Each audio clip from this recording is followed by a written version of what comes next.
আসসালামু আলাইকুম। আমি আজকে আপনাদের দেখাবো খুব সহজে বাসায় কিভাবে হেলদি একটি চিপস বানিয়ে ফেলবেন তার রেসিপি।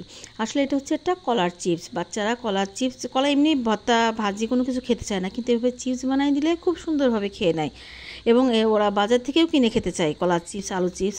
তো আপনারা এভাবে বাসায় সুন্দর করে বানিয়ে ফেলতে পারবেন কলার চিপস। তো সেই জন্যই প্রথমে আপনাদের রেসিপির জন্য আমি দেখাই দিচ্ছি যে 2টা কলা নিয়েছি, কাঁচকলা। কাঁচকলাগুলো আপনারা আপনাদের মন মতো নেবেন। আমি আপনাদের দেখাচ্ছি, এখানে 2টা দিয়ে রেসিপি দেখাচ্ছি। তো আপনারা ইচ্ছা করলে বেশিও বানাতে পারবেন। তো এই যে প্রথমে আমি এভাবে সাইড থেকে কেটে নিয়ে আমি অর্ধেক করে নিয়ে এটাকে আমি চুচাটা ছিলে নিব। আর আমি দেখেন চুচাটা ছিলার জন্য কিন্তু চাকুটা উল্টা পালি করে নিয়ে আমি এভাবে কাটতেছি। সিধা পালি করে নিতে গেলে আমার হচ্ছে ওই চুচাটার বেশি অংশ, চুচাটার সঙ্গে মানে কলাটাও কিছুখানি কেটে যাবে। ওই কেটে গেলে তখন আবার এইভাবে উল্টানো যায় না, ভালো করে চুচাগুলো ছিলা যায় না। এই জন্য আপনি যদি চাকুটা উল্টায় নিয়ে তুলে নেন তাহলে এইভাবে সুন্দর করে আপনার চুচাগুলো তোলা যাবে, এতে কোনোই অসুবিধা হবে না। আপনারা দেখতেই পাচ্ছেন আমি কি সুন্দরভাবে তুলে নিচ্ছি। ঠিক একই প্রসেসিংয়ে আমি সবগুলা কলারই চুচা তুলে নেব এবং প্রথমে আমি ওই চাকুটাকে উল্টাপালি দিয়েই আমি চুচাটার উপরের অংশটা কেটে নিব, যাতে যেন শুধু চুচাটা কাটে, আমার কলাটা যেন না কাটে। কলাটা কাটলে তখন চুচার সঙ্গে কলাটা উঠে যায়। তো দেখেন আমি সব এরকম কেটে ধুয়ে নিয়েছি, নিয়ে আমি এখন প্রথমে এগুলাকে কেটে নিচ্ছি। মানে এই মেশিন দিয়ে কাটলে হয় কি, সবগুলা কলাই আপনার একই মাপে একই রকম সুন্দরভাবে কাটা হয়ে যায়। আপনি আলুর চিপসও এই মেশিন দিয়ে এইভাবেই কাটতে পারবেন। আমি এক এক করে সবগুলো আপনাদের কলাগুলো কেটে দেখাই দিচ্ছি, তারপর আপনাদের দেখাই দেবো যে এগুলো কিভাবে আপনার এক এক করে খুব সুন্দর মাপ মতো কাটা হয়ে যাচ্ছে। তো আমার সব কলাগুলো কাটা হয়ে গেল। এই দেখেন আমি আপনাদের দেখাই দিচ্ছি, একদম কি সুন্দর, মানে না মোটা না পাতলা এবং সব একই মাপের কাটা হয়ে গেছে। এইভাবে কাটলে আপনার কলা চিপসগুলো বা আলু চিপসগুলো খুবই সুন্দরভাবে পাতলা পাতলা করে সুন্দরভাবে হয়ে যায়।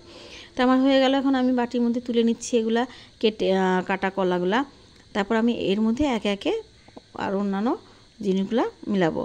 মানে জিনিসগুলো বলতে আমি এটাকে ঝাল করতে হবে একটু, তাই প্রথমে লবণ, প্রথমে দেবো ভিনেগার, 3-4 চামচ ভিনেগার দিব। ভিনেগার দিয়ে তারপরে এর মধ্যে আমি এক এক করে আর অন্যান্য কিছু মানে মরিচের গুঁড়া দিব, লবণ দিব। তো আপনাদের দেখাই দিচ্ছি ভিনেগার দেওয়ার পরে আমি দিয়ে দিলাম এখন লবণ দিয়ে দিচ্ছি। এখানে 1/2 চা চামচের একটু বেশি লবণ দিয়েছি, মানে কলার পরিমাণ হিসেবে আপনারা লবণ দেবেন যে যেরকম খাবেন। এবার দিচ্ছি মরিচের গুঁড়া, তারপর অল্প একটু মাখাই নিয়ে তারপরে এর মধ্যে আমি দিব হলুদের গুঁড়া।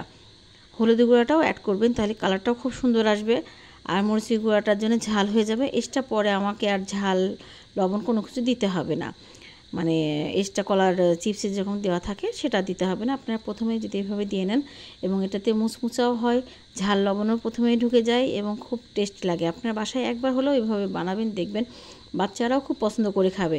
যেগুলো বাচ্চা কলা পছন্দ করে না খেতে, তারাও খুব মজা করেই খাবে। আর বড়রা তো খাবেই, কারণ এটা খুব মুখরোচক একটা খাবার। তো আমি এই পর্যায়ে কড়াইতে তেল দিয়ে দিচ্ছি। তেলটা হিট হওয়ার জন্যে তেলটা একটু বেশি পরিমাণে দিবেন, মানে কলাগুলো যেন ডুবে যায়, মানে একটু ডুবা তেলে ভাজতে হবে তো তাই। তারপর হিট হওয়ার পরে আমি এই যে কলাগুলো দিয়ে দিচ্ছি। কলার পাতলা স্লাইসগুলো না একটা একটা করে দিবেন, একসাথে সব দিতে গেলে তখন একটার সাথে আরেকটা গায়ে লেগে থাকলে ওটা পরে এঁটতে চায় না, তখন ওই 2টা একসঙ্গে বা 3টা একসঙ্গে থেকে গেলে তখন ওই মুচমুচো ভাবটাও হয় না এবং সুন্দর চিপসের মতো হয় না। কিন্তু এইভাবে আপনি করলে তখন হচ্ছে একটা একটা করে দিলে তখন এটা খুব ভালোভাবে সুন্দরভাবে হয়ে যাবে। তো আমি আপনাদের দেখাই দিলাম কিভাবে দিতে হবে এবং কিভাবে এটা ভাজতে হবে। তো এক এক করে এরকম করে নেড়ে চেড়ে সুন্দর করে ভাজবেন উল্টায় পাল্টায়। এভাবে যখন ভাজাটা দেখেন হালকা ব্রাউন কালার হয়ে আসবে, মানে খুব কালো কালার হওয়া যাবে না। ব্রাউন কালার হতে গেলে তখন হচ্ছে হবে না, কি বলে, ওই একদম পুড়ে যাবে, তখন তিতা লাগবে। তাই একটু হালকা সাদা সাদা থাকাকালীনই এইভাবে আপনারা চামচ দিয়ে তুলে নেবেন। চামচ দিয়ে বা ছাঁকনি দিয়ে তুললেও হবে, চামচ দিয়ে তুললেও হয়ে যাবে। এক বাকি সবগুলো তোলা লাগবে তো, তাহলে না হলে যেগুলো কড়াইতে থেকে যাবে সেগুলো আবার হচ্ছে বেশি পুড়ে যাবে, ভাজা হয়ে যাবে, তখন তিতো হয়ে যাবে।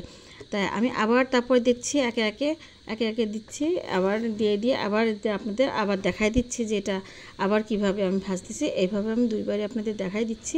এভাবে আপনারা যতটা ভাজবেন ততটা আপনাদের যতখানি পরিমাণ নেবেন সেই হিসেবে আপনারা ভাজবেন, সময় লাগবে আর কি, কিন্তু খুব বেশি সময় লাগে না। খুব হালকা হিটে ভাজবেন, না খুব বেশি হিট না কম হিট। আমি এখানে আমার ইন্ডাকশনে 1200 হিট দিয়েছি, যার যেরকম হিট তাপ হিসাবে হিট দেবেন, কিন্তু হালকা হিটে ভাজলে মুচমুচা খুব ভালো হয়। তো তো এই জন্যে আমি হালকা হিটে দিয়েছি। তো এক এক করে এখানে ভেজে তুলে নিচ্ছি। আমি এইভাবে সবগুলাই কলা আমি এক এক করে ভেজে তুলে নিচ্ছি। নেওয়ার পর আপনাদের আমি দেখাবো যে দেখেন আমার এটা কতখানি মুসমুসে এবং কতটা সুন্দর হয়েছে।